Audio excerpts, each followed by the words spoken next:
Hello दोस्तों, हमारे चलन अमृत कोचिंग सेंटर में आप सभी का स्वागत है। और आज हम लोग सीखेंगे क्लास 8 इंग्लिश लेसन 1 है, जिसका टाइटल है how the camel got his hump, यानी ऊँट को कुबड़ कैसे मिली, ऊँट ने अपनी कुबड़ कैसे प्राप्त की। तो इस लेसन में हम ढेर सारी नई नई जानकारी भी सीखेंगे। और ऊँट को जो कुबड़ रहती है, आप लोग देखे हैं उसके पीठ पर, वो कैसे प्राप्त हुई, कैसे उसे मिली। तो वीडियो को अंत तक जरूर देखिएगा। और नए नए ढेर सारे वर्ड भी हम लोग सीखेंगे, और बहुत ही आसान तरीके से सरल हिंदी अनुवाद के साथ। The world had just began, दुनिया अभी अभी शुरू हुई थी। बिगन का मतलब होना है शुरू होना, जस्ट यानी अभी।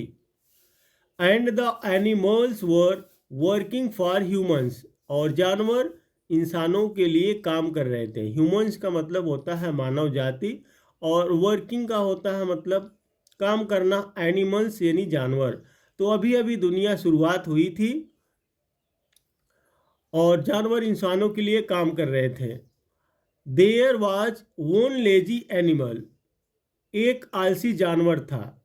लेजी का मतलब आलसी, जो कोई काम नहीं करता हो। दैट डिड नथिंग, जो कुछ नहीं करता था।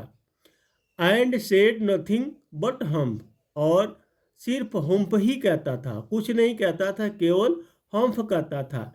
एक वर्ड जो है इस्तेमाल किया गया यहाँ पे, जो जो भी उसके पास जाता था केवल हम्प ही कहता था।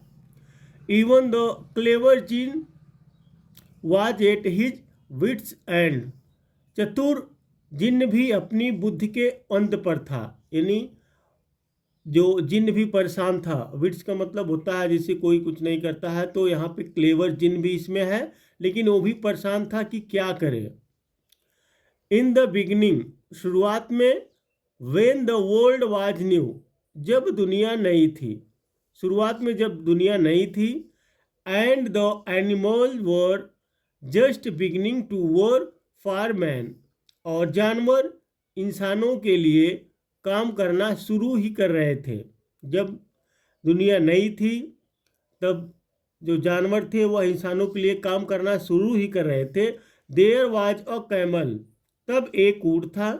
And he lived in the middle of a howling desert, और वह एक चीखते हुए रेगिस्तान के बीच रहता था। जैसे रेगिस्तान में आप लोग देखते हैं कि धूल जो होता है और रेते होते हैं, बालू होते हैं, सब हमेशा उड़ता रहता है। तो वह जानवर जो उड़ रहता है वह रेगिस्तान में ही रहता था, क्योंकि वह काम नहीं करना चाहता था, इसलिए वह रेगिस्तान में ही रहता था। Because he did not want to work, क्योंकि वह काम नहीं करना चाहता था। वो इसलिए रेगिस्तान में रहता था क्योंकि वह काम नहीं करना चाहता था। He ate sticks and thorns and pickles, वह लकड़ियाँ, कांटे और चुभन खाता था। जैसे होते हैं ना, थॉर्न्स मतलब कांटेदार होता है, स्टिक लकड़ियाँ, और जैसे कांटे वाले रेगिस्तान में तो ज़्यादातर कांटेदार ही पौधे होते, तो वही सब खाता था। And when anybody spoke to him he said hump, और जब कोई उसके पास बात करता, यानी उससे बात करता, तो वह हुम्प कहता था। जस्ट हुम्प एंड नो मोर, केवल बस हुम्प ही और कुछ नहीं कहता था। जब भी उसके पास कोई बात करने के लिए जाता था, काम करने के लिए जाता था, कहता था, तो केवल हुम्प ही कहता था। वह हमेशा सबके साथ हुम्प ही कहता था। Presently the horse came to him on Monday morning with the saddle on his back and said, सोमवार की सुबह घोड़ा अपनी पीठ पर काठी बांधे उसके पास आया और बोला। जो होता है सैडल, जैसे आप लोग देखे हैं घोड़े के ऊपर जब सवारी करते हैं तो जो बांधे रहते हैं, जिस पर बैठते हैं, वही होता है सैडल यानी काठी। फिर घोड़ा कहता है कैमल ओ कैमल, ऊंट ओ ऊंट, कम आउट, बाहर आओ, and trout like the rest of अस, और हम सबकी तरह टहलो। ए ट्रॉट यानी ट्रॉट का मतलब होता है जैसे वॉक होता है, टहलना चलना, रन होता है दौड़ना। तो ट्रॉट का मतलब होता है थोड़ा तेजी से चलना, ना तो टहलना धीरे धीरे चलना, ना तो दौड़ना तेजी से चलना। तो वह कहता है चलो आओ हम सबकी तरह टहलो घूमो काम करो। फिर ऊँट कहता humph, said the camel, humph यानी ऊँट ने कहा, ऊँट ने कहा humph, and the horse went away, और घोड़ा चला गया, एंड टोल्ड द मैन, और आदमी को बताया। क्योंकि सभी जानवर जो है आदमियों के लिए काम करते थे, क्योंकि सबका काम अलग अलग था। कोई कुछ करता था, जैसे आप लोग देखते हैं बैल से लोग खेत की जुताई करते थे, घोड़ों से सवारी करते थे, सामान ढोते थे। तो सभी को अलग अलग काम बांट दिया गया था। तो यहाँ पे घोड़ा जो है, घोड़े के पास घोड़ा आता है ऊँट के पास कहने के लिए, लेकिन वह हुम्फ कहता है, जाता नहीं है, फिर जाके वह आदमी को बता देता है। Presently the dog came to him, तत्काल कुत्ता उसके पास आया, यानी फिर उसके बाद घोड़े के बाद कुत्ता उसके पास आया। With a stick in his mouth and said, उसके मुंह में एक छड़ी थी यानी लकड़ी थी, और उसने कहा कैमल ओ कैमल, ऊंट ओ ऊंट, come and fetch and carry like the rest of us, आओ और हम सब की तरह ले जाओ। फैच का मतलब होता है कोई चीज़ जाकर लाना या लाना, जैसे होता है ब्रिंग लाना, लेकिन फैच भी उसी तरीके से उसी से मेल खाता है। तो फैच यानी चलकर लाना, तो यहाँ पे ले आओ, क्योंकि वह स्टिक धो रहा था, कुत्ते को काम सौंपा गया था लकड़ियाँ लाने के लिए। फिर ऊँट कहता हम्फ, सेड द कैमल, हुम्फ ऊँट ने कहा, and the dog went away and told the man, और कुत्ता चला गया और आदमी को बताया। फिर कुत्ता भी उसके पास चला जाता है आदमी के पास, फिर बताता है कि ऊँट नहीं आता है। Presently the ox came to him, तुरंत बैल उसके पास आया, with the yoke on his neck and said, उसकी गर्दन पर जुआ था और बोला। यहाँ पे योग योग जैसे आप लोग जो जानते ही हैं, जुआठ, जो बैलों को गले में डालकर गर्दन पर डालकर उसको जो है हल की जुताई करते हैं, तो उसको जुआ बोलते हैं। कैमल ओ कैमल, ऊँट ओ ऊँट, come and plough like the rest of us, आओ और हम सबकी तरह हल जोतो। प्लाव का मतलब होता है हल जोतना, यानी खेत की जुताई करना। फिर ऊँट कहता, बैल कहता है कि आओ हम सबकी तरह तुम भी काम करो, खेत की जुताई करो। Humph, said the camel, humph यानी ऊँट ने फिर कहा humph, and the ox went away, और बैल चला गया, एंड टोल्ड द मैन, और आदमी को बताया।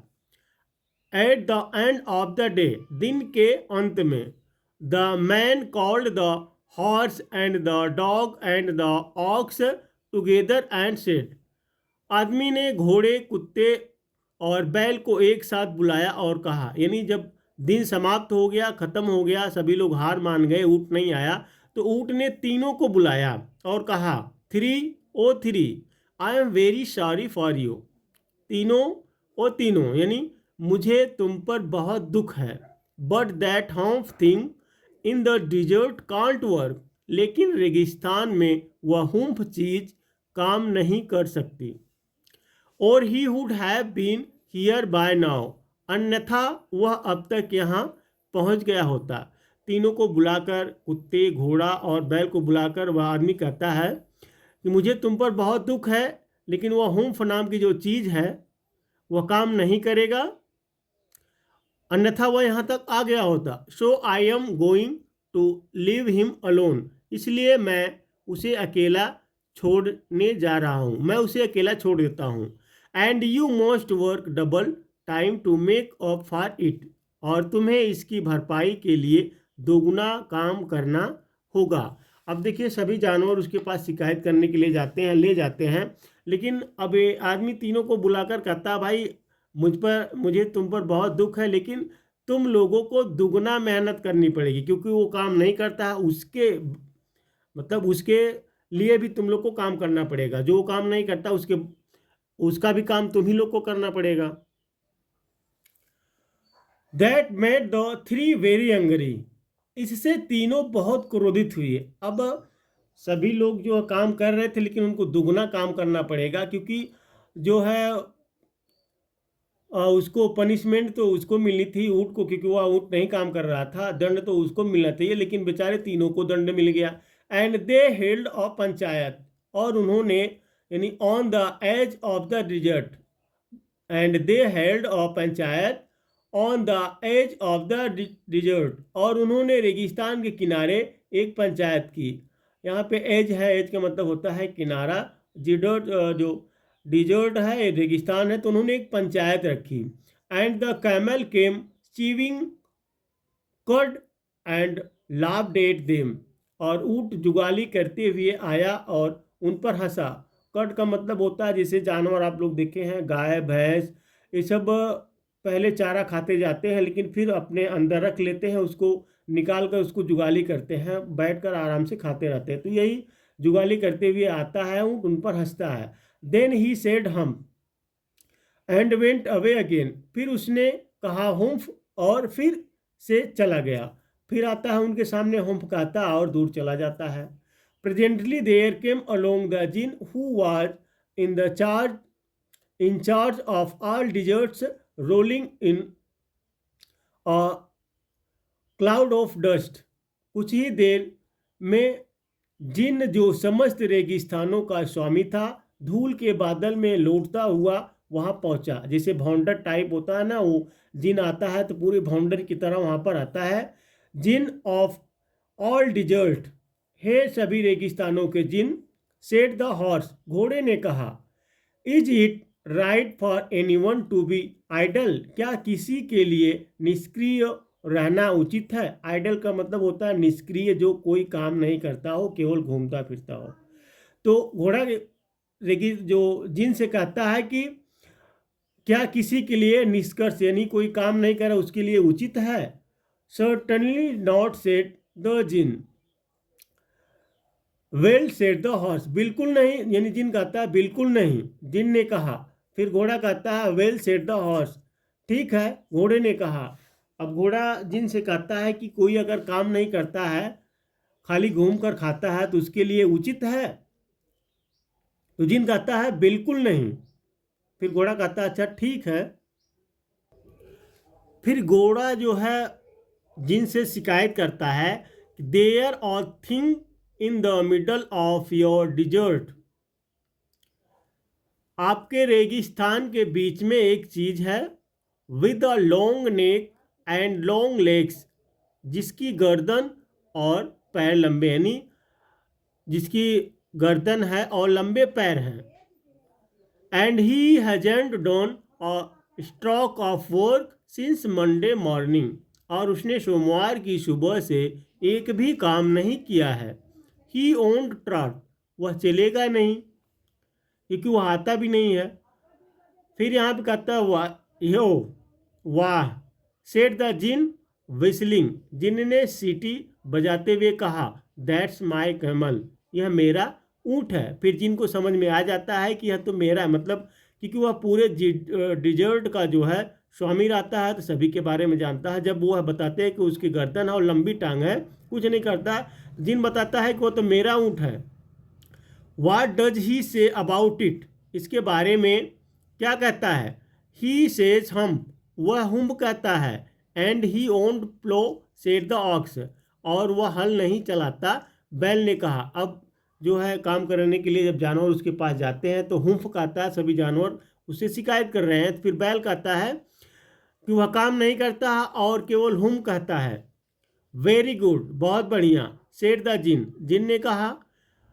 फिर I'll hump him if you will kindly wait a minute, यदि आप कृपया 1 मिनट प्रतीक्षा करेंगे तो मैं उसे हुम्फ कर दूंगा, यानी मैं उसे ठीक कर दूंगा, सही कर दूंगा। आप लोग 1 मिनट प्रतीक्षा करें।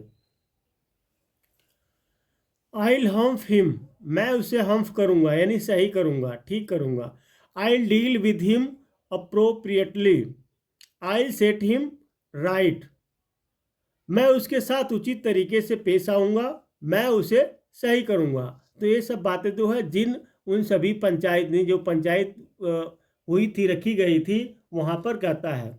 The djinn remonstrate with the camel who said humph, जिन ने ऊँट से विरोध किया जिसने हुम्फ कहा। जिन जाके उससे बताता है, समझाता है, लेकिन जिन फिर हुम्फ कहता है।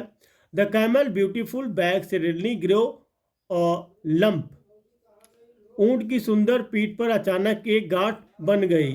विच वॉज द कैमल्स हम, जो ऊँट का कुबड़ था। The djinn assured the camel his hump would always be a help, जिन ने ऊँट को आश्वासन दिया कि उसका कुबड़ हमेशा मदद करेगा।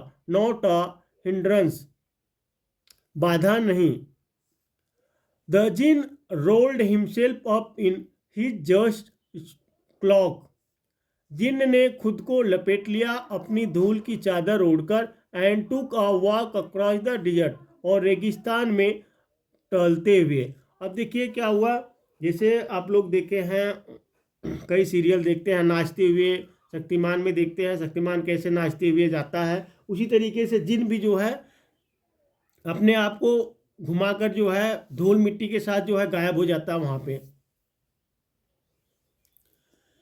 And found the camel looking at his own reflection in a pool of water, और ऊँट को पानी के एक कुंड में अपना प्रतिबिंब देखते हुए पाया। अब ऊँट जो है जाता है पानी में, अपने आप को देखता है। My friend said the djinn, मेरे दोस्त जिन ने कहा। What this I hear of your doing no work, यह क्या है जो मैं सुन रहा हूँ कि तुम कोई काम नहीं कर रहे हो। The djinn sat down with his chin in his hand, जिन अपनी ठोड़ी को हाथ में लेकर बैठ गया।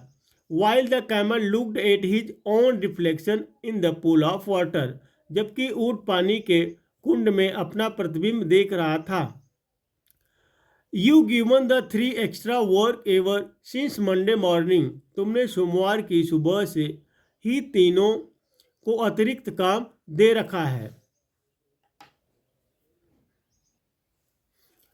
All on account of your idleness said the djinn, यह सब तुम्हारे आलस्य के कारण है, जिन ने कहा।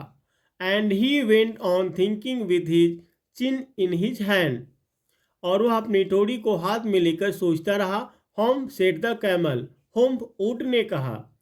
I shouldn't say that again if I were you said the djinn, अगर मैं तुम्हारी जगह होता तो मुझे यह फिर से नहीं कहना चाहिए, जिन ने कहा। You might say it once too often, तुम इसे एक बार ज़्यादा बार कह सकते हो, नहीं तुम इसको एक बार से ज़्यादा नहीं कई बार कह रहे हो, कह सकते हो, यानी I want you to work, मैं चाहता हूँ कि तुम काम करो। एंड द कैमल सेड हम, और ऊँट ने फिर से हम कहा। Again but no sooner had he said it then he saw his back, कहा, लेकिन जैसे ही उसने यह कहा और उसने अपनी पीठ देखी। फिर बार बार जो है जिन उसको समझाता है, लेकिन फिर भी वहीं पर जाता है, हुम्फ कहता है। तो जिन कहता है भाई तुम तो इसको एक बार से ज़्यादा कह दिए, बार बार कह रहे हो। लेकिन जब हुम्फ, जैसे ही उसने हुम्फ कहा तो अपनी पीठ को देखने लगा। That he was so proud of puffing up and puffing up into a great big हम, जिस पर उसे बहुत गर्व था, जो फूल कर एक बहुत बड़ा कुबड़ बन गई। यानी जो उसके पास हम थी, जिसके जो वह उसके पीठ पर थी, वह बहुत बड़ा बन गया, कुबड़ बहुत बड़ा बन गया। डू यू सी दैट, क्या तुम इसे देख रहे हो। सेड द जिन, जिन ने कहा। That's your very own humph, यह तुम्हारा अपना ही कुबड़ापन है। That you brought upon your very own self by not working, जो तुमने काम ना करके अपने ऊपर लाया है। Today is Thursday and you in no work since Monday, आज गुरुवार है और तुमने सोमवार से कोई काम नहीं किया है। व्हेन द वर्क बिगिन, जब से काम शुरू हुआ था। Now you are going to work, अब तुम काम पर जा रहे हो। नहीं, अब जब से काम शुरू हुआ है अब तुम काम पर जा रहे हो। अब देखिए वहाँ पर जो कुबड़ उसको मिली, जिन कहता है ये तुम्हारे काम ना करने की सज़ा है, ये तुमने ना काम करके अपने शरीर पर लाया है। How can I set the camel, यानी अब कहा हाउ कैन आई, ऊंट ने कहा, सेट द कैमल, मैं अपनी पीठ पर, यानी how can I set the camel with this hump on my back, ऊंट ने कहा मैं अपनी पीठ पर इस कुबड़ेपन के साथ कैसे काम कर सकता हूँ। That has a purpose, said the djinn, जिन ने कहा इसका एक उद्देश्य है। All because you missed those 3 days, क्योंकि तुमने वे 3 दिन गंवा दिए। You will be able to work now for 3 days without eating, तुम अब 3 दिन बिना खाए काम कर पाओगे। Because you can live on your hump, क्योंकि तुम अपने कुबड़ेपन पर जी सकते हो। एंड डोंट यू एवर से I never did anything for you, और तुम कभी यह मत कहना कि मैं तुम्हारे लिए कभी कुछ नहीं किया। अब जो है कुबड़ेपन जो था उसका कुबड़ निकल गया था, तो वहाँ पे ऊँट जो है कई दिनों तक रह सकते हैं बिना खाए हुए। Come out of the desert and go to the 3 and behave, रेगिस्तान से बाहर आओ और रेगिस्तान के पास जाओ, यानी तीनों के पास जाओ और अच्छा व्यवहार करो। And the camel went away to join the 3, और ऊँट तीनों के साथ चला गया। And from that day to this the camel always wears a hump, और उस दिन से लेकर आज तक ऊँट हमेशा कुबड़ापन पहने रहता है। We call it hump now not to hurt his feelings, हम इसे अब कुबड़ापन कहते हैं उसकी भावनाओं को ठेस पहुंचाने के लिए नहीं। But he has never yet caught up with the 3 days, लेकिन वह अभी तक उन तीनों दिनों की भरपाई नहीं कर पाया है। जिस दिन वह भरपाई कर लेगा उसका कुबड़ जो है ख़त्म हो जाएगा। That he missed at the beginning of the world, जो उसने दुनिया की शुरुआत में गंवा दिए थे। And he has never yet learned how to behave, और उसने अभी तक यह नहीं सीखा है कि कैसे व्यवहार करना चाहिए। तो दोस्तों उम्मीद करते हैं यह लेसन आपको समझ में आया होगा। इसी तरीके से हमारे चैनल पर बने रहिए, और किसी भी लेसन का इस तरीके से अनुवाद चाहिए तो आप लेसन का नाम, क्लास का नाम लिखकर कमेंट कर सकते हैं। फिर मिलेंगे एक नए वीडियो के साथ, नए लेसन के साथ और नई जानकारी के साथ। तब तक पढ़ते रहिए, आगे बढ़ते रहिए।